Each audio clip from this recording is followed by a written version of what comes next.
ವೈದ್ಯಕೀಯ ವಿದ್ಯಾರ್ಥಿನಿ ಅನನ್ಯ ಭಟ್ ನಾಪತ್ತೆ ಕೇಸ್ ಪ್ರಕರಣದ ತನಿಖೆಗೆ ಎಸ್ಐಟಿಗೆ ಅಧಿಕೃತವಾಗಿ ಹಸ್ತಾಂತರ. ಡಿಜಿ ಅಂಡ್ ಐಜಿಪಿ ಆದೇಶದಂತೆ ಮುಂದಿನ ವಿಚಾರಣೆಗಾಗಿ ಹ್ಯಾಂಡ್ ಓವರ್. ನೇತ್ರಾವತಿ ನದಿ ತೀರದಲ್ಲಿ ಮತ್ತೆ ನಡೆಯುತ್ತ ಶೋಧ.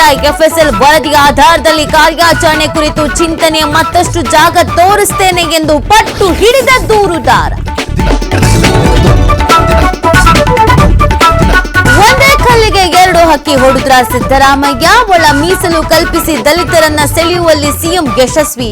ಬಿಜೆಪಿಯತ್ತ ಹೋಗಿದ್ದ ವಾಲ್ಮೀಕಿ ಸಮುದಾಯ ಸೆಳೆಯೋದಕ್ಕೆ ಪ್ರಯತ್ನ.